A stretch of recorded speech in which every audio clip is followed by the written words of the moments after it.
सही बात है भाई। एक बांग्लादेश की भी स्टोरी आप बता रहे थे है, बताओ भाई क्या सीन है। ये तो बांग्लादेश से मेरे पास एक स्टोरी आई थी। लड़का बेचारा बता रहा था कि उसके पड़ोस में एक लड़का रहता था, उसके साथ ये सब सीन हुआ था। और जो सीन हुआ था वो भी क्या था, जिस लड़के के साथ हुआ था ना उसका नाम था हाफिज़। तो हाफिज़ जो था, जिसने बताने वाला उसके बगल वाले घर में रहता था, और हाफिज़ जो था जो जो बताने वाला ना उसके छोटे भाई का बहुत अच्छा दोस्त था। तो इनके यहाँ पे क्या होता है ना, रात को जिस लड़के के अंदर मतलब हुआ था हाफिज़ को उसकी मम्मी ने बोला बेटा जा कूड़ा फेंक के आ जा तू। तो ये निकला बाहर और इसने देखा कूड़ेदान तो पूरा पूरा फुल पड़ा हुआ है। शायद बांग्लादेश में होता होगा ऐसा कि बहुत ज़्यादा कूड़ा एक साइड जमा कर दिया। तो इसने क्या करा, देखा कूड़ा अगर ये फेंकेगा तो सारा गिर जाएगा कूड़ा। तो इसने क्या करा, थोड़ा सा आगे चला, देखा एक पेड़ है, वहाँ पर कोई दिए भी जल रहे थे। इसने इधर उधर देखा, कोई भी नहीं, कूड़ा फेंक दिया उस पेड़ पे। जैसे इसने कूड़े पे एकदम से जैसे इसने पेड़ पे कूड़ा फेंका ना एकदम से, तो इसने आंख ब्लिंक की, इसने देखा इसके साइड में जो लड़का है जो इसका बहुत अच्छा दोस्त है, इसने जैसे ब्लिंक करके देखा, इसने देखा उसकी गर्दन कटी पड़ी है। ओ एकदम से इसे ये विजिबल हुआ। दूसरी ब्लिंक करा ना, वहां पे कुछ भी नहीं था। ये देखता है एकदम से यूं करके कि शायद मेरे को कुछ हुआ है। ठीक है, ये क्या करता है, अपने घर वापस आने की तरफ चल देता है। तो इसका जो दोस्त था ना, वो इसे रास्ते में मिलता है, पूछता है कि क्या हुआ तेरे साथ, क्या नहीं हुआ। बोलता है यार मेरे को अजीब सा लग रहा है बहुत ज़्यादा, और किसी को नहीं बताता क्या हुआ है। भाई ये वापस घर पे आ जाते हैं। उस दिन वो लड़का जैसे ही घर पे आता है ना, उसकी शादी भी हो रखी है, उसका एक बच्चा भी था। हाफिज़ की शादी हो रखी है और एक बच्चा था। वापस आने के बाद वो क्या करता है, बोलता है अपनी बीवी को कि मुझे पानी पीना है। तो उसकी बीवी बोलती है कि तुम कुछ खा लो ना, पहले खा तो लो, पानी बाद में पी लेना, खाना नहीं है क्या, सुबह से कुछ खाया नहीं है। तो वो जो बंदी है वो उसे बोलती है खाने के लिए। ये बोलता है नहीं नहीं मुझे पानी चाहिए। तो ये 1 लीटर की बोतल लेके आती है, ये पीना शुरू करता है। 1 लीटर की बोतल ख़त्म एक घूंट में। एक घूंट में। उसके बाद पानी और लेके आ, 2 बोतल, 3 बोतल, 4, 5, 10, 20, 30, 40 बोतल ये उस टाइम पे पानी पीता है। ये भी मेरे पास पूरी रिकॉर्डिंग में। बीवी ने रिएक्ट नहीं करा जब उसने तीसरी चौथी बोतल मांग ली? तभी बंदा हैरान हो जाए क्या कर रहा है। जब बीवी ने बोला था ना कि तुम क्या कर रहे हो, उसने सीधा बोला था या तो तू दे दे या मैं बाहर जाके ठुट्टी से पी लूँगा। अच्छा। बीवी ने नॉर्मली जो फ्रिज में लगी हुई थी देते गए वो। अब भाई तुम ठुट्टी की चीज को समझ रहे हो। ये इस एक्टिविटी पे हंस रहा है। तू दे दे ये या ठूठी ठूठी से से पी लूं। पी लूं। सोच पूरे शहर का पानी पी जाता अगला। सोच नलके के नीचे बैठा, आएगा भाई, ये भी बीवी आएगा। कह रही है जा अपनी जो करना कर। अभी तो ये भी आएगा नल के वाला। हाँ हाँ भाई प्लीज। तो उसने बोला कि या तो आप मुझे पानी दे दो शांति से, तू मुझे पानी दे दे, वरना मैं नलके से पीना स्टार्ट कर दूंगा पानी को। तो बीवी ने क्या करा, उसके बड़े भाई को बता दिया। तो उसका बड़ा भाई कहीं बाहर रहता था। 2 दिन बाद उसका बड़ा भाई आया। तब तक ये डेली इंसिडेंट चल रहा है कि वो बंदा 40 से 50 बोतल पानी पी रहा है। अच्छा, अगले दिन भी उसने 40 से 50 बोतल पी है, उससे अगले दिन भी 40 से 50 बोतल पी है। उसका बड़ा भाई आता है घर में और हाफिज से पूछता है कि तू पागल वागल हो गया, तेरे को कोई होश नहीं है, तेरा बच्चा है, बीवी है, तू ये हरकतें कर रहा है। अपने बड़े भाई को खींच के मारता चाटा। अरे तेरी। चाटा मारते हैं उसे। उसका भाई ना उस टाइम पे उससे कुछ नहीं बोलता है, क्योंकि वो समझ जाता है कि इसके अंदर हाफिज नहीं है, कुछ और है। वो बंदा क्या करता है, वापस पलटता है और अपने बाहर निकल जाता है और पापा को फ़ोन कर देता है कि हाफिज सही हाथों में नहीं है, इससे कुछ गलती हुई है या इसके ऊपर कोई चीज़ छोड़ दी गई है जिसकी वजह से ये पूरी तरीके से बदला सा व्यवहार कर रहे हैं। और बाथरूम तो फिर जाता ही होगा वो बार बार, वो तो खैर बाद या कुछ होता ही नहीं तो उसको बैठा ही हुआ है पिए जा रहा है। मैं 40 बता रहा हूँ ना, बोतल। रिकॉर्डिंग में ये नहीं आता कि भाई कितनी बार वो बाथरूम में गया। लेकिन मैं बताता हूँ आपको क्या हुआ। डेली उसका ये सीन चल रहा है कि वो डेली बेसिस पे 40 बोतल पानी पी रहा है, 1-1 लीटर वाली, डेली बेसिस पे। 7 दिन बाद एक मौलाना को बुलाया जाता है और मौलाना उसे देखते ही बोलता है कौन है तू। भाई वो एक स्माइल करता है और मौलाना के सामने बैठे बैठे उसकी आंखें जो है ना पूरी काली हो जाती है। मौलाना हाथ खड़े कर देता है कि ये बंदा ठीक नहीं हो सकता, इसे मैं नहीं कर सकता ठीक, और ये किसी भी टाइम मर भी जाएगा। ठीक है, हाँ। ये 7-8 दिन की पूरी इतना होता है तो क्या होता है, इसको पानी देना बंद कर देते हैं। मौलाना बोलता है भाई इसे या तो पानी देना बंद कर दो, इसकी बॉडी फटफुट आ जाएगी, ये पी कैसे रहा है किसी को समझ नहीं आ रहा। तो ये क्या करते हैं, उसकी बीवी ना सारे पानी वानी फ्रिज में से सब गायब कर देती है। 8वें दिन उसकी बीवी सामान लेने जाती है और वापिस आके देखती है कि ये बंदा बाथरूम में बैठा हुआ नल खोल के और मुंह ऊपर है और पूरा पानी इसके मुंह में जा रहा है, बिखर रहा है और ये उसी में से पानी पी रहा है। ये फटाफट से अपने बगल में जितने हैं ना उनको आवाज़ लगाती है कि ऐसे ऐसे हाफिज़ जो है नलके का पानी पी रहा है और दिन में इतना इतना पानी पी जाता है। 8 दिन 10 दिन बाद पहली बार मोहल्ले को पता चलता है कि चल क्या रहा है। ये फटाफट से अंदर आते हैं, बोलते हैं कि सबका वजन ना 70-80-90 किलो था। उस 60-70 किलो के इंसान को कोई उठा नहीं पाया वहाँ से। अगर वो बाथरूम में बैठा हुआ यूं मुंह करके तो उसको कोई उठा नहीं पा रहा है। सब कोशिश कर रहे हैं, नहीं उठा पा रहे, आखिरी में हाथ खड़े कर लेते हैं, नहीं होगा, हमसे नहीं होगा। 10 दिन बाद ना इसकी कुछ चीज़ों में चेंजेस आते हैं। जैसे पता है क्या होता है, ये ना अपनी आँख पे पट्टी बांध लेते हैं कि कमरे से बाहर नहीं आ रहा, रात को बाहर आ रहा है, दिन में बाहर नहीं आ रहा। अगर दिन में बाहर आ रहा है ना, आँखों पे पट्टी बंधी हुई है और बाहर आ रहा है, आँखों पे पट्टी बंधी है तो कुछ दिखेगा नहीं, इसे सब पता है क्या है। सीढ़ियाँ भी चढ़ रहा है, किचन में काम भी कर रहा है, आँखों पे पट्टी बंधी हुई है। एक दिन इसकी बीवी जाती है कमरे में, इससे बोलती है कि तुम मेरे को बता दो, मेरे को जीने दोगे या नहीं जीने दोगे। तो ये बोलता है कि तेरी मौत का भी वक्त आएगा, तू परेशान मत हो, पहले तो हाफिज़ को लेके जाऊंगा। ये बंदा पट्टी खोलता है, पट्टी खोलने पर इसकी जो ब्लैक होती है, पूरी आंखें ब्लैक होती है। ये फिर बताती है अपने उसको फादर इन लॉ को कि ऐसे ऐसे हाफिज़ में कोई चीज़ आ रखी है, इसे ठीक करा लो। 12-13 दिन बाद इसकी हालत ना बहुत ज़्यादा बिगड़ने लगती है, बहुत ज़्यादा, मतलब जैसे इसका शरीर बहुत तपने लगता है। तो ये मान लेते हैं कि इसकी शायद आखिरी सांसें बची थी। एग्जैक्ट 12-13 दिन बाद ये प्लान करते हैं कि ऐसा ये कोई मेडिकल ट्रीटमेंट भी दिया जा सकता है, इसे काम करते हैं हॉस्पिटल लेके चलते हैं। तो एक डॉक्टर को बुलाते हैं, उसके 2 इंजेक्शन लगवाते हैं, 2-3 इंजेक्शन बेहोशी के। हालांकि जो इंसान है वो एक में भी मूर्छित हो जाता है बुरी तरीके से। इसको 3 इंजेक्शन दिए जाते हैं। 3 इंजेक्शन देने के बाद इसे हॉस्पिटल में ले जाने की कोशिश करते हैं ना जब वो, तो रास्ते में बिलकना शुरू हो जाता है 3 इंजेक्शन के बाद भी, कि एकदम से कुछ हो रहा है इसको, अंदर बॉडी में चहलचलाहट सी हो रही है कि मुझे उठना है, पर बॉडी कंट्रोल नहीं करी क्योंकि इंजेक्शन लगे हुए हैं। हॉस्पिटल में लेके जाते हैं, डॉक्टर देखते क्या हुआ इसे। तो ये डॉक्टर को पूरी बात नहीं बताते, बोलते कि इसकी तबीयत ख़राब है 12-13 दिन से। एग्जैक्ट 14th डे था, वहाँ लेके जाते हैं उसे। और क्या करते हैं, सारे रिलेटिव्स होते हैं वो बाहर होते हैं, इसके मुंह पे मास्क बांध देते हैं, ऑक्सीजन मास्क। और डॉक्टर नर्स ना सिर्फ फैमिली से बात करने के लिए आए थे कि इनकी बॉडी में ब्लड नहीं दिख रहा हमें, ठीक है, हाँ ब्लड नहीं दिख रहा है। तो इतने में बाहर आके देखते हैं ना, और वापिस आके देखते हैं तो वो जो ऑक्सीजन मास्क था वो हटा हुआ था और हाफिज़ मर चुका था। अच्छा, अब क्या हुआ, इसके बाद फैमिली वाले बहुत ज़्यादा डिस्प्यूट करने लग गए कि लड़का अभी हम लेके आए थे, वो मर कैसे गया, हम सही सलामत लेके आए थे, ऐसे था वैसे था। उस दौरान फिर बांग्लादेश में पुलिस में केस भी दर्ज हुआ था कि ऐसे ऐसे जो है इनने हॉस्पिटल हॉस्पिटल वालों ने कुछ कर दिया, मतलब हाँ हॉस्पिटल वालों ने हमारे लड़के को जान से मार दिया, ढंग से ट्रीटमेंट नहीं दिया। इसके बाद आई पोस्टमार्टम रिपोर्ट। पोस्टमार्टम रिपोर्ट खोली गई तो उसमें डॉक्टर ने अनाउंस किया ये लड़का 14 दिन पहले ही मर चुका था। अरे बाप रे। इन बिटवीन उसके शरीर में एक जिन रह रहा था 14 दिन से। इसमें एक एक्टिविटी और हुई थी जो थोड़ी सी मैं मिस कर गया। जब 4था-5वां दिन था ना, तो जो इसका बच्चा था, हाफिज़ उसे लेके अपनी छत पे गया था और अपने बच्चे को उसने यूं लटका दिया था दूसरी तीसरी मंजिल से कि मेरा वक्त आ रहा है, इसको भी मैं अपने साथ लेके जाऊंगा। मोहल्ले वाले वहाँ पर आए, उन्होंने बहुत रिक्वेस्ट की, हाफिज़ तेरा बच्चा है, तेरा बच्चा है, तेरा बच्चा है, तब जाके बच्चे को छुड़वाया था, वरना उस बच्चे को दूसरी तीसरी मंजिल से छोड़ देता। एट दी एंड जब पता चला कि भाई 14 दिन पहले जिस दिन उसके अंदर वो पोजेशन आया था ना, उसी टाइम जो गर्दन कटी दिखी थी वो मर गया था, मतलब वो उसी टाइम ही खत्म हो गया था। वो दिखी बेशक उसे दोस्त की थी, बट वो उसी टाइम ही पोजेशन में जो कूड़ा फेंका था वो जिनके घर के बाहर फेंका था उसने, जो वहाँ दिए भी जले थे उन्हीं पे फेंक के मारा और उसी टाइम वो पोजेस हुआ और उसी टाइम ही उसकी जान चली गई थी। बाप रे, ये तो खतरनाक कहानी है यार। और ये बंदा जिसने आपको स्टोरी भेजी है, क्या बताते हैं कितने टाइम पहले की कम बात है ये अभी कतार में काम कर रहे हैं, दुबई में। तो इससे मैंने बोला भी था भाई कुछ आसपास का मुझे भेज दो, तो उन्होंने बोला भाई ये चीज़ ऐसी है नहीं कि मैं उनके पापा से कुछ पूछूं, उनकी बीवी से कुछ पूछूं। ये कहानी आज से मेरे ख्याल से 2 या 3 साल पहले की है। अच्छा, ज़्यादा पुरानी भी नहीं, ज़्यादा पुरानी नहीं है।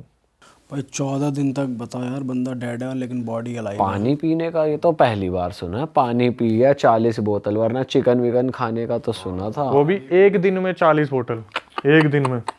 भाई सही कह रहे डॉक्टर, खून तो होएगा ही नहीं बॉडी में, पानी पानी है। वही था, उसके पहले दिन ही सारे सेल्स डिस्टर्ब खत्म हो गए थे, जितने भी ब्लड सेल्स थे, वाइट ब्लड सेल्स थे, सब कुछ। भाई नेक्स्ट स्टोरी पे आते हैं, कुछ और हो जाए। ये ना, ये जो स्टोरी है ये आम जिंदगी हर कोई रिलेट कर सकता है। एक फॉलोअर सब्सक्राइबर है अपनी, उनका नाम है रिधि। उनका मेरे पास मैसेज आता है, डॉक्टर रिधि पढ़ाई के लिए वो अपनी जो है चंडीगढ़ मूव करती है। और वहाँ पे जाने के बाद ना, जो पहले तो उनका व्यवहार बताता हूँ मैं। जो रिधि थी वो बहुत ही ज़्यादा लेमैन होती है ना, कि बहुत ज़्यादा नीची फैमिली से बिलोंग करती है, बट इंट्रोवर्ट किस्म की, कि उन्हें ज़्यादा किसी से बात करना पसंद नहीं होता। आपने डॉक्टर्स का नेचर भी देखा होगा कि वो ज़्यादातर बात नहीं करते, नॉर्मली दवाई ली चलो जाओ। रिधि जो थी अपनी डॉक्टरी की पढ़ाई करने के लिए, ट्रेनिंग करने के लिए चंडीगढ़ मूव करती है। ठीक है, चंडीगढ़ में ये फ्लैट लेती है, और फ्लैट में इनको एक फैमिली मिलती है नीचे, जो फर्स्ट फ्लोर पे रह रही थी। सेकंड फ्लोर पे एक कमरा दिया जाता है, उसमें ये रहती है। तो डेली इनकी मम्मी से, रिधि की उनकी मम्मी से 1.5 घंटा बात होती थी, भाई बहनों से आधा पौना घंटा बात होती थी। नए नए ये शिफ्ट हुई थी तो मन भी नहीं लगता था बहुत ज़्यादा। रिधि का उस टाइम पे कोई बॉयफ्रेंड नहीं, कुछ भी नहीं, तो घर पे ही बात हुआ करती थी। तो इसने ना, जब ये जाती थी अपनी लाइब्रेरी वगैरह पढ़ने के लिए जाती थी, या जहाँ पर हॉस्पिटल में लगी थी ट्रेनिंग के लिए वहाँ जाती थी, ये जब भी वापस आती थी ना, ये देखती थी फर्स्ट फ्लोर पर पूजा पाठ चल रही है। वो जो फीमेल थी वो कामाख्या देवी की पूजा किया करती थी। ठीक है, तो क्या हुआ, जब भी ये जाया करती थी तो बोल देती थी वो आंटी जो थी नीचे फ्लोर वाली, रिधि रिधि जल्दी इधर आ, एक काम करे प्रसाद खा ले। तो रिधि की मम्मी ने उसे बोला हुआ था, कभी भी ना अगर प्रसाद भी है तो उसे आप रख देना, उसे खाना मत। होता है कईयों के घर में होती है रोक टोक कि कोई चीज़ दे तो मत खाना, ज़्यादा देर रुकना मत, अपने पढ़ाई पे ध्यान देना। रिद्धि ने बताया कि उसने उस प्रसाद को जाकर ऊपर वाले फ्लोर पर रख दिया। ठीक है, अब अपनी स्टडी कंटिन्यू कर रही है, कुछ हो रहा है। तो एक दिन क्या हुआ, उस घर में उन आंटी जो थी ना फर्स्ट फ्लोर की, उनका एक छोटा बेटा भी था। वो मोबाइल में लगा रहता था पूरा दिन। तो ये 3-4 साल पहले की बात है। उस टाइम पे एक प्लेटफॉर्म है बहुत फेमस हुआ था, जो अब बैन हो चुका है। ठीक है, शॉर्ट वीडियो प्लेटफॉर्म। हाँ, ठीक है। तो वो पूरे दिन उस पर लगा रहता था। तो रिद्धि ने बताया कि वो एक दिन नीचे आई तो पूजा पाठ चल रही थी। तो आंटी ने क्या करा, रिद्धि जल्दी आ फटाफट, तू भी पूजा पाठ में लग जा। तो रिद्धि पूजा पाठ को तो नहीं मना कर सकती ना, खाने को तो मना कर सकती है। तो पूजा पाठ के दौरान उसे ना, जब पूजा पाठ खत्म हो गई तो प्रसाद में रिद्धि को दिया लौंग के दाने, और उसमें कुछ राई के दाने थे। बोली बेटा इसे खा ले, ये बहुत अच्छा रहेगा तेरे शरीर के लिए। तो उसने क्या करा, रिद्धि ने हाथ में ले लिया, हाँ आंटी ठीक है आंटी, ठीक है आंटी। और उसने क्या करा, गेट के बाहर जाके उसको फेंक दिया, और ये अपने फ्लोर पे आ गई। तो अपने फ्लोर पे आई, अच्छा खासा पढ़ रही है। अगले दिन जब ये जा रही थी तो इसकी जो फर्स्ट फ्लोर वाली आंटी है बोलती है, बेटा तूने उस प्रसाद को फेंक दिया, तूने खाया नहीं उसे। तो ये मन ही मन में इसके क्वेश्चन चल रहे हैं, इन्हें कैसे पता चला कि मैंने फेंक दिया था। ये अपनी मम्मी को बताती है कि ऐसे ऐसे आंटी ने आज मुझसे पूछा। तो इसकी मम्मी बोलती है, बेटा देख मैं अभी भी यही एडवाइस दूंगी, तू पढ़ाई पे ध्यान दे, इन सब चीज़ों पे मत दे। तो ये शाम को वापस आती है तो फिर पूजा पाठ चल रहा है। तो आंटी क्या करती है, बर्फ़ी का डब्बा आगे कर देती है, और वो बर्फ़ी का डब्बा एक ब्रांड का था। तो ये सोचती है ब्रांड में तो क्या ही दिक्कत होगी, थोड़ा सा तोड़ के ही अपने मुँह में रख लेती है। उस दिन के बाद, ये जिस दिन वो खाया ना इसने, उसी दिन के बाद इसके साथ ना अजीब अजीब से इंसिडेंट शुरू हो गए। जैसे ये कहीं भी पैर रख रही है ना, इसका अपने आप पैर चलते चलते टेबल से लग गया। सब्जी काट रही है, उंगलियां कट गई। ठीक है, बाल ड्रायर कर रही है तो बाल बहुत टूट रहे हैं। दांत में दर्द रहना शुरू हो गया। बाल बहुत ज़्यादा, मतलब कुछ ना कुछ हो रहा है कि उसको एलर्जी हो रही है हाथों में, बालों के आसपास। ये अपनी मम्मी को बताती है। तो इसकी मम्मी बोलती है कि मैंने तेरे को मना करा था ना, तू मत खाइयो। फर्स्ट टाइम ऐसा हुआ था पूरे इसकी एंटायर लाइफ में, जब इसने अपनी मम्मी को ना रख रख के सुनाई थी कि तुम्हें मेरी कुछ नहीं पड़ी हुई, तुम्हें कुछ नहीं है, तुमने मुझे घर से निकाल दिया, तुम्हें मुझे बस उस घर से चंडीगढ़ भेजना था ताकि तुम लोग मोच मार लो पीछे से। इसके कभी एटिकेट्स ऐसे थे ही नहीं इस लड़की के, कभी नहीं थे। और ये क्या कर रही है ना, उस फैमिली के लिए इन द सेंस, जैसे उस लड़के का फ़ोन टूट गया, ये अपनी जेब से 30,000 रुपये का फ़ोन मार्केट से ख़रीद के लेके आई कि ले बेटा ये इसमें देख तू। और अपने भाई बहनों को गालियाँ दे रही है कि तुम मत पढ़ना, तुमसे पढ़ाई नहीं होगी, तुम कुछ नहीं करोगे, निठल्ले हो तुम, निठल्ले, इस परिवार में मैं ही डॉक्टरी करके डॉक्टर बनूंगी, और माँ बाप ने तो मुझे वैसे ही भेज दिया, मम्मी फ़ोन कर रही है। इसने अगले 8-10 दिन के लिए सबको कनेक्शन अपने घर में ख़त्म कर दिया, और ये नीचे वालों के पूरे इन्फ्लुएंस में। मतलब वो बोल रही है ना कि हमारे ऐसे ऐसे एलईडी ख़राब हो गया, तो क्या हो गया आंटी, मैं लेके आऊँगी ना, आप भी तो मेरी मम्मी जैसे हो। एलईडी खरीद के लेके आ रही है, उसके बच्चे को फ़ोन दे दिया, कभी हेल्प के लिए 30,000 रुपये दे दिए, कभी 1 लाख रुपये दे दिए, अपनी सारी सेविंग दे दी। अब क्या हुआ, बीच में आया कोविड। कोविड के टाइम पे जो ये इंटर्नशिप कर रहे थे, इन लोगों को एक होटल असाइन कर दिया था कि आप लोग फैमिली के साथ नहीं रहोगे, क्योंकि आपको पक्का कोरोना इफेक्ट करेगा और फैमिली तक आ सकता है। जब ये बंदी उस होटल में मूव हुई ना रहने के लिए, तो धीरे धीरे 8-10 दिन में चीज़ें इसको समझ में आने लगी कि मैं ये कर क्या रही हूँ यार, मैंने अपनी फैमिली में सबसे इतना ज़्यादा कट ऑफ कर दिया। और इसने जब बैंक बैलेंस देखा कि ये 3-4 लाख रुपए लेके आई थी, मात्र 30,000 रुपये रह गए। अगर वो नीचे वाली अपने घर में भंडारा करवा रही है तो इसने 50,000 रुपये दे दिए, इसने 60,000 रुपये दे दिए, कोई कथा करा रही है तो 10,000 रुपये दे दिए। इसको रियलाइज़ होता है कि मैं अभी तक कर क्या रही थी। ये रोती रोती अपनी मम्मी को फ़ोन करती है कि मम्मी मैंने आपको बहुत गलत बोला है। उसकी मम्मी बोलती है कोई नहीं, तू एक काम कर, थोड़े दिनों के लिए घर आ जाए। इसका ये बताती है कोविड चल रहा है, कोविड में घर तो मैं आ ही नहीं सकती, मैं इस फील्ड में हूँ। भाई इसको इसकी मम्मी ने बोला तू एक काम कर, तेरे कोई नोन में है ना सिद्ध, तो तू उनसे बात कर। इसने मेरी वीडियो देख ली, ठीक है, कि मैं बता रहा हूँ भूत प्रेत के बारे में ऐसे ऐसे, और पॉडकास्ट देख लिया अपने बाबा के बारे में। तो मेरे पास कॉल आया। अब यहाँ से ना एक झटका, मेरे पास जब कॉल आया ना इसका, तो ये बोली हेलो अक्षय, पीछे से एक ब्लर आवाज़ आ रही है, हेलो अक्षय, एको हो रहा है। एको हो रहा है। अच्छा, मैंने इसे बोला ये कितने टाइम पहले की बात है? ये अभी 3-4 दिन पहले की बात है। बट कोविड तो कब चल रहा था? उसके बाद ये सब जब होता आ रहा है, अभी भी हो रहा है उसके साथ? अभी भी हो रहा है। तो वो अभी भी अपने मकान मालिक के खर्चे कर रही है, या उस उससे टाइम side रियलाइज हो गया? उससे साइड हो गई। तो जब इसका भी 3-4 दिन पहले दिन मेरे पास फोन आया था, तब से तो अब तक ये वहां से जा चुकी है, सब कुछ खत्म भी कर दिया। लेकिन इसका मेरे पास अभी कॉल आया, जब इसकी मम्मी को इसने बताया ना मेरे साथ ये रेगुलर बेसिस पे हो रहा है, नाखून टूट रहे हैं, कहीं भी पैर लग जाता है, उंगलियां कट रही हैं या कुछ ऐसा हो रहा है, इसने शिफ्ट कर लिया। अब तो इसकी शादी भी हो चुकी है।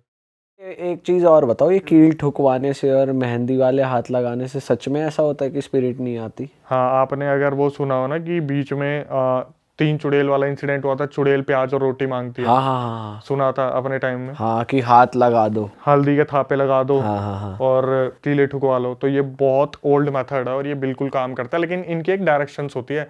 ऐसे नहीं खुद उठा के कील ठोक दी, खुद थापे लगा दिए, कुछ मंत्र विषय वो होते हैं, मंत्र वगैरह पढ़ने पड़ते हैं। तो राइट डायरेक्शन में उस टाइम पे बुलाए गए थे पंडित जी को, और उन्होंने कोई पूरी चीजें जेन्युइन करा दी। पंडित जी हो तो वही बताएंगे कि इस डायरेक्शन में लगाओ, यहाँ लगाओ, या फिर ऐसे बिल्कुल करो। बिल्कुल। खुद से काम नहीं बनेगा।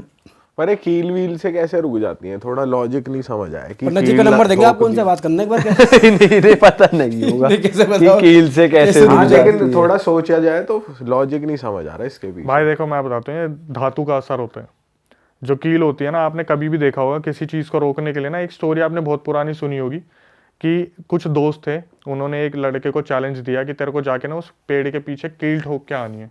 उसने गलती से अपनी शर्ट प्लग कर दी थी, अगर आपने सुनी हो स्टोरी। नहीं भाई बताओ क्या है? इसमें स्टोरी में क्या था, ये ना हर जगह सुनने को मिलती है, मुरादाबाद में भी, यूपी में भी, कहीं ना कहीं आती है कि कुछ कॉलेज का ग्रुप था, तो वो एक लड़के को ना बहुत ज़्यादा टॉर्चर किया करते थे।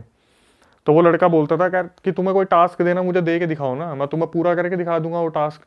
तो बोलते हैं पीपल का पेड़, बरगद के पेड़, इस जगह पर कील ठोकने से ना जो उन पे बैठी चीज़ें हैं वो बहुत ज़्यादा गुस्सा हो जाती हैं। कील को, लोहे को ना शुरू से एक यंत्र माना गया है किसी भी चीज़ के लड़ने के लिए, रोकने के लिए। तो इन कॉलेज के लड़कों ने क्या करा, उस लड़के को टास्क दिया कि तेरे को क्या करना है, इस रात को जो अमावस्या की रात होती है वहां जाकर उस बरगद या पीपल के पेड़ के नीचे आपको कील ठोक के आनी है। तो वो सब बहुत दूर थे और वो वीरान एरिया था। वो लड़का भागा भागा जाता है और वो पीछे मुड़ के ना ऐसे कील ठोकना शुरू कर देता फटाफट, और जैसे कील ठोक के उठते और आगे चलने की कोशिश करता है तो उसको किसी चीज ने पकड़ लिया था वहां पे। अच्छा। हाँ, और उसका लड़के का वहीं हार्ट फेल हो गया था। जब उसके दोस्त वहां पे आए तो उन्होंने देखा कि इसने क्या करा, कील अपने शर्ट में ही ठोक रखी थी। ये जैसे शर्ट पड़ी है, उसने क्या करा, ठोक दी, और वहां देखते देखते भागा एकदम से, तो कील से उसकी शर्ट रुकी, उसे लगा किसी चीज ने पीछे से पकड़ लिया। तो तो बेसिकली साइकोलॉजिकली वो psychological, ज्यादा पैनिक हो गया। तो अभी जितने भी केसेस आते हैं उसमें ये भी होता है कि भाई मुझे स्लीप पैरालिसिस का हम डिस्कस कर रहे थे लास्ट टाइम कि रात को हमें दबा दिया, फिर उसके और रीज़न मिलते हैं। कहीं ना कहीं स्लीप पैरालिसिस होते हैं, कहीं कहीं पे ये गोस्ट एक्टिविटी भी निकल आती है। सही बात है, ज्यादातर तो दिमागी होता है कि भाई कि दिमागी खेल रहा है आपसे। बिल्कुल, ज़्यादातर 70-80% भाई दिमाग 90% दिमाग खेलता है, ये बात है भाई। मतलब उस 10% चीज एंटिटीज हैं जो तुम पे प्रमाण एक्चुअली भी नहीं मिल पाता ना कि वो ही है आसानी से। देखो मैं बोलूँगा भाई 70-80 बोल सकता हूँ मैं, भाई ने बोला 90 बिल्कुल मानते हैं, क्योंकि कहीं ना मैं जो अभी चीज़ें देख रहा हूँ कि फैमिली के ना कर्ज चलते आ रहे हैं। जैसे फैमिली के पूर्वजों ने कोई गलती करी और वो हम भुगतते आ रहे हैं अभी तक। भाई अब नई उस पे आते हैं, और ज्यादा डरावना कोई किस्सा है तो बताओ भाई, थोड़े रोंगटे खड़े करो हमारे और जनता के। बिल्कुल भाई, एक बताता हूँ मैं इंसिडेंट। दिल्ली का इंसिडेंट है, राजौरी गार्डन से आया था। लड़की जम्मू कश्मीर की थी और मम्मी पापा के साथ रहती थी अपनी। उसकी 2011 में शादी हुई थी। 2011 से पहले वो लोग जम्मू में रहा करते थे, मस्त उनकी लाइफ चली थी। लड़की बहुत खुशनुमा, बहुत अच्छा नेचर, बिहेवियर, सब कुछ बहुत बढ़िया था। 2011 में राजौरी गार्डन में मूव करती है वो लड़की। लड़का जो था उसके साथ बहुत सपोर्टिव था स्टार्टिंग से, बहुत ही ज़्यादा। मतलब कि लड़की की डिमांड और लड़के ने फटाफट पूरी करी कि जैसे मैं राजौरी गार्डन में आई हूँ, यहाँ का कुछ खाने के लिए मुझे लेके चलो, तो आज ही डिनर पर चलो, आज ही क्या चाहिए खरीदना है, ज्वेलरी पसंद है अभी के अभी लो। अब लड़का जो था वो MNC कंपनी में काम कर रहा था। लड़की आई थी, लड़की एजुकेटेड थी। इसने भी किसी गुड़गांव की MNC कंपनी में अप्लाई करा और इसका सिलेक्शन हो गया था। तो लड़की जो थी वो नाइट शिफ्ट करती थी और लड़का मॉर्निंग जाता था। बहुत अच्छा प्यार था, परिवार बहुत अच्छा था। जो लड़का था उसकी बहन थी एक, तो इन लॉज में आ गई, लड़की की सिस्टर इन लॉ थी। वो बहुत अमीर फैमिली में उसकी शादी हुई थी, बहुत ज़्यादा अमीर फैमिली में। तो जब भी वो अपनी इस लड़की से मिलने आती थी, लड़की का नाम मोनी है, मोनी से जब मिलने आती थी ना, तो उसे कुछ ना कुछ गिफ्ट देती थी। जैसे परफ्यूम दे दिया कि ये बहुत एक्सपेंसिव परफ्यूम है, मेरे पास था, मैंने सोचा एक तेरे को दे देती हूँ। या कभी कोई टॉप दे दिया, कभी कोई जीन्स दे दी। लेकिन उसमें एक बात सोचने वाली होती थी कि वो जो भी सामान होता था ना, वो यूज्ड होता था। अच्छा, जैसे उसी का यूज्ड। हाँ, ग्रिप खोल रखी है उसकी और परफ्यूम थोड़ा सा लगा रखा, फिर दे दिया। तो जैसे होता है ना, हमारा बड़ा भाई होता है, वो ये टी-शर्ट मैंने पहन के देखी थी, छोटी आ रही है, तू ले ले, वैसे ही उसके पास सारा सामान आता था। तो ये लड़की जम्मू की थी, वहाँ पर ऐसा पहनावा नहीं था कि वेशभूषा बदल गई। वहाँ पे तो बहुत कवर करके रहना पड़ता है, भारी कपड़े पहनने और पड़ते ये हैं। सब उसे पता होता था कि वो यूज सामान हाँ, दे रही है। सब पता था उसे कि यार तो सिस्टर इन लॉ है, प्यार बहुत ज़्यादा है, बातचीत बहुत अच्छी है, तो वो दे देती थी, ये रख लेती थी।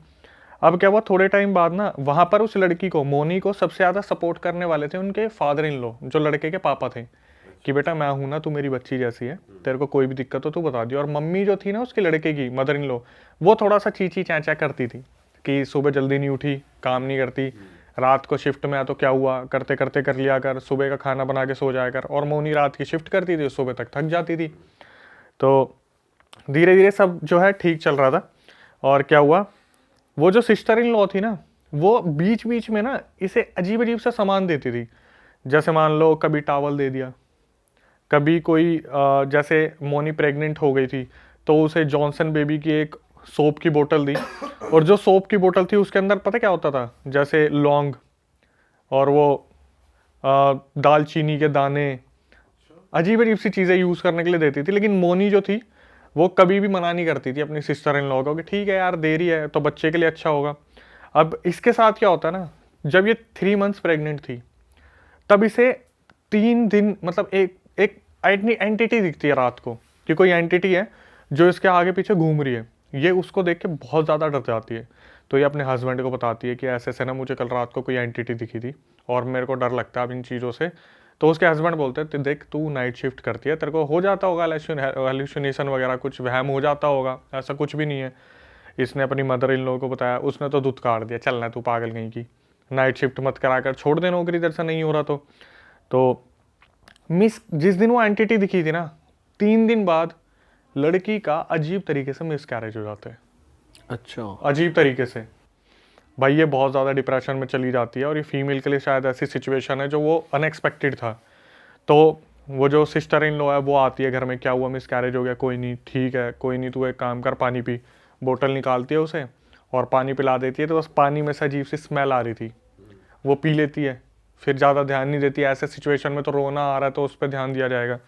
ठीक है उसे समझाते कोई नहीं, ठीक है जो है हो गया कोई नहीं। तो फिर फादर इन लॉ जो थे ना उसको बहुत ज़्यादा सपोर्ट करते थे, बोलते बेटा जो नसीब में लिखा होता है वो तो होता ही है, तो कोई नहीं दोबारा कर लेना यार, अगर ऐसा सही रहेगा कोई नहीं। धीरे धीरे सिचुएशन निकलती है और ये खुद को संभालती है। अगले साल फिर ये कंसीव होती है। अब सबको बहुत आशाएं हैं घर में, भाई किलकारियाँ गूंजेगी, बहुत बढ़िया होगा। इसे फिर अचानक से रात को एक एंटिटी दिखती है और इसके दिमाग में यही चल रहा है कि यार इस बार कुछ दिक्कत ना हो। तो ये इन बिटवीन ना बहुत पूजा पाठ करने लग जाती है। तो अगले 3 दिन बाद दोबारा इसका मिसकैरेज हो जाता है। 2011 में शादी हुई, 11-12, 1 मिसकैरेज, 2 मिसकैरेज, 3, 4, 5, 6, 7 मिसकैरेज इसके हर साल होते हैं। अरे हर साल सेम तरीके से? सेम तरीके से कि एक एंटिटी दिख रही है, 3 दिन बाद मिसकैरेज। और एंटिटी क्या दिखती है इसकी? कि एक फीमेल है, ब्लैक सी शैडो है, इसके कमरे में घूमती है। एक बार इसे दिखी थी बहुत अजीब तरीके से कि ये लेटी हुई है, इसने आँख खोला देखा ऊपर पंखा है और पंखे के ऊपर वो बैठी हुई है फीमेल, और उसके पैर इसके बगल में झूल रहे हैं। ओ अब आप हाइट देख लो, तो वहां बैठी हुई है और उसके पैर इसके बगल में झूल रहे हैं। बाप रे। जब भी ऐसा कुछ भी ऐसा होता था ना, हमेशा इसका मिसकैरेज होता ही होता था। 7 मिसकैरेज होते हैं। तो इसको जो सपोर्ट करने वाले थे ना वो फादर इन लॉ थे। 2011 से 2015 में उनकी डेथ हो जाती है। तो इसे अब सपोर्ट करने वाला कोई नहीं है। और इसकी जो सासू माँ थी, इसे पता कैसे बुलाती है? ओए बांझ बांझ, भांजे मतलब? जिनके जो बच्चे नहीं होते। बच्चे नहीं कर सकती। ओए बांझ चल रोटी बना दे। सिस्टर इन लॉ आती है, बोलती है समय खराब चल रहा है, सब ठीक हो जाएगा, कोई नहीं, तुम दोबारा करना कुछ ना कुछ कोशिश। दोनों ने टेस्ट करा लिए, लड़का भी ठीक लड़की भी ठीक, लेकिन मिसकैरेज हो रहे हैं। 7 मिसकैरेज अब तक हो चुके हैं। फिर ये लोग डिसाइड करते हैं कि भाई ये काम करते हैं, सैरोगेसी से बच्चा कर लेते हैं। तो सैरोगेसी एक प्रोसेस है जहाँ पर मेल फीमेल दूसरी किसी फीमेल से बेबी लेता है। तो ये एक लड़की को अडॉप्ट करते हैं 2017-18 में, ठीक है। अब उसी दौरान क्या होता है ना, ये जो लड़की होती है ये दोबारा कंसीव कर लेती है, लेकिन फैमिली में किसी को पता नहीं होता कि इसने कंसीव कर रखा है।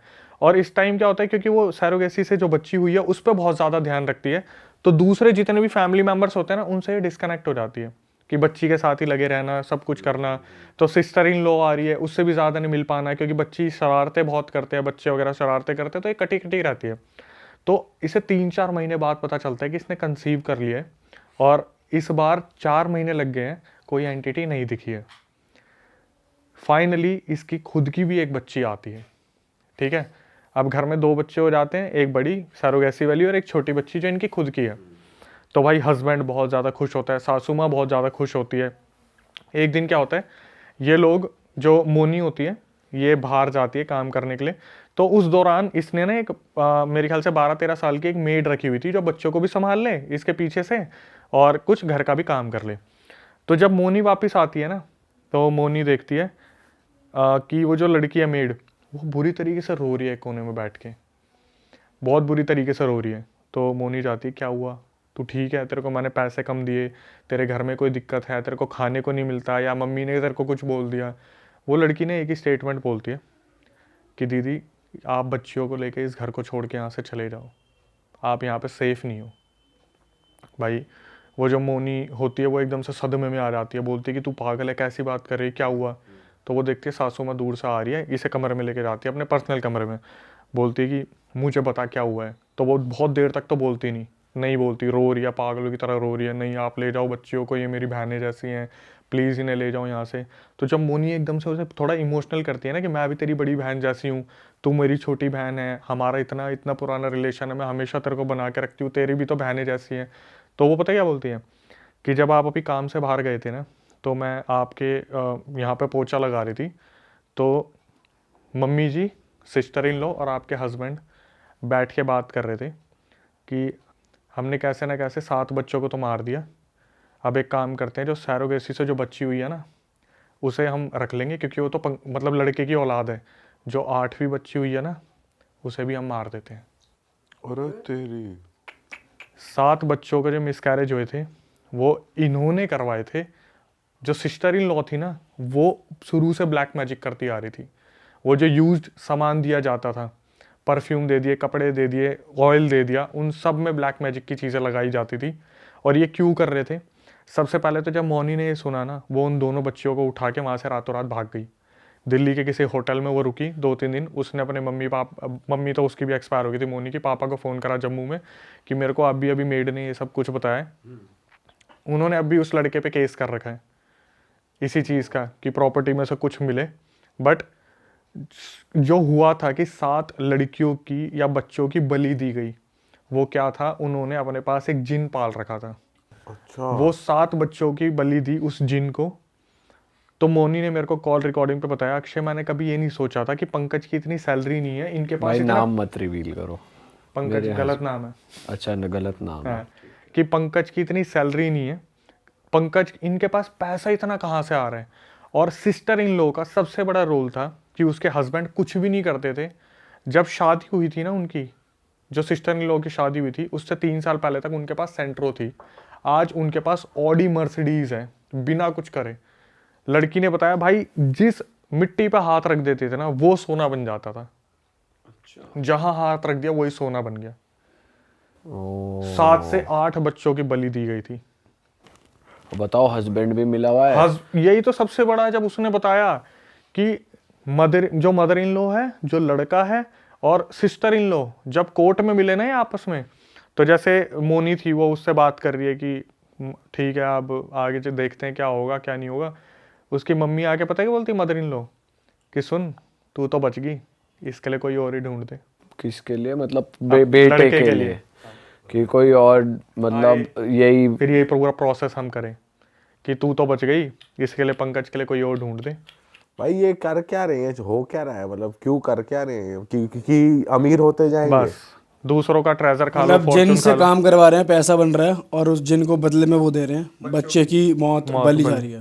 ये क्या दुनिया हो गई है यार। जब इसने पता करा ना, फीमेल ने, इसके कोई कलीग था ऑफिस में जहाँ नाइट शिफ्ट करती थी, उसकी कोई बुआ में आती थी देवी, तो इसने पता करा कि 7 बच्चों का हुआ क्या। तो बताया कि तेरे पीछे ना कम से कम 6-7 जिन छोड़ रखे हैं, जो एक तेरी खूबसूरती कम कर रहा है, एक तेरे को मोटापा दे रहा है, एक तेरा सारा पैसा खत्म कर रहा है, एक बच्चों की बलि ले रहा है, एक जो तेरे को दिखता है सतर्क करने की कोशिश करता है, एक जो है तेरे को पूरे मारने की तैयारी में। पूरा सब कुछ गिनवा दिया। वो लड़की बता रही कि वो ना जम्मू में एक टाइम पे बहुत बड़ी पब्लिक सेलिब्रिटी रही थी। कुछ होता है ना वहाँ कॉम्पिटिशंस होते हैं, वहाँ पर सेलिब्रिटी रही थी। यहाँ पर आते आते ना उसकी खूबसूरती रातों रात खत्म होती जा रही है, मोटापा आता जा रहा है। तो ससुराल वाले बोल रहे बैठ के काम करेगी तो मोटापा तो आएगा ही। ये नहीं बता रहे कि भाई इतना सब कुछ इंटरनली चल रहा था। लड़की की जिंदगी बची है। लड़की ने कॉल रिकॉर्डिंग में आखिरी में बोला कि मैं इंडिपेंडेंट होके इतनी खुश हूँ ना, अगर आज मैं उस फैमिली के साथ रह रही होती तो मेरा सब कुछ चला जाता अभी तक। बाप रे भाई यार ये भी साला अलग ही चीज है। किस घर में तुम्हारी शादी हो रही है, वो घर वाले कैसे हैं, क्या करते हैं। बोलते हैं, इतना भी बोलते हैं कि वो जो फादर इन लॉ 2015 में खत्म हुए थे ना, उसकी भी बलि दी गई है। अच्छा। अरे जो सपोर्ट करते थे उस लड़की को, कि बहुत सपोर्ट कर रहे तू भी नहीं पट। मतलब अपने पापा की ही। हाँ, मदर इन लॉ और वो जो सिस्टर इन लॉ थी उसने अपने पापा की भी बलि दे दी। बाप रे क्या चल रहा है भाई ये दुनिया में। और ये रिकॉर्डिंग उसने, आपने खुद बात करी उस लड़की मैंने, से मेरे पास सारी? रिकॉर्डिंग भी है, मैंने कॉल पे बात भी की।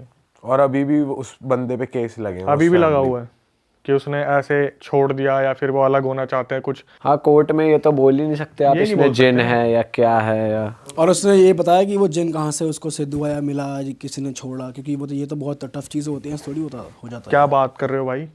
आप एक बात बताओ, आपके यहाँ पे कितने लोग आके नहीं बोलते कि भाई उसने टॉयलेट कर दिया था और उसके पीछे पीछे चीजें आ गई थी। नहीं, अरे एक तो हो गया एक चीज तो हो गया आ गई। पोजेस होना, एक होता है कि तुम जिनसे काम करवा रहे हो, डील करना। डील करना, तो मतलब जिनको एक अपने तरीके से हो गया ना कि कैद कर रखा है जिनको और अपना जिनको काम सिद्ध कर करवा रखा है, तो ये तो कोई बड़ा तांत्रिक करता है ना। हाँ मैं बताता हूँ, वो जो थे ना तांत्रिक, वो जब उस देवी से पता करवाया था, जो राजौरी में देवी थी जिनके अंदर आता था, जिन्होंने बताया कि ऐसे ऐसे जिन छोड़ रखे, तो उन्होंने बताया था ये जिस तांत्रिक से करवा रहे हैं सब कुछ, उसने कोई सिद्धि ले रखी है, और वो सिद्धि इतनी नेगेटिव है कि वो इशारों से जिन और प्रेतों को अपने पास कैद कर लेता है और इशारों से छोड़ देता है। अच्छा अरे भाई साहब कमाल है यार, दुनिया में तो बहुत तगड़ी चीजें हो रही हैं। और कुछ लोग हैं जो मानते ही नहीं, अरे क्या है कुछ भी नहीं होता। आप अगर उसकी रिकॉर्डिंग चलाओगे उसमें सबसे पहले पता बीच में आके लाइन क्या है कि अक्षय जिस चीज़ से मैं आई हूँ ना, मतलब जहाँ परवरिश मेरी हुई है या फिर मैं कंपनी में काम करती हूँ, जिस प्रोफाइल पे मैं थी वो बहुत MNC में मैनेजर है वो। उन्होंने बोला कि मैं इन चीज़ों को कभी मानती नहीं थी, कभी मैंने सोचा नहीं था चीज़ें इस तरीके से भी काम करती हैं। लेकिन आप खुद सोचो यार, एक मिसकैरेज, 2, 3, 4, 5, 6, 7, एक फीमेल की बॉडी बच्चे के कंसीव करने के लिए बनी है, डिलीवर करने के लिए बनी है, तो कोई तो चीज़ होगी जो रोक रही है। लेकिन जब डॉक्टर के पास जा रहे हैं तो कुछ भी नहीं निकल रहा।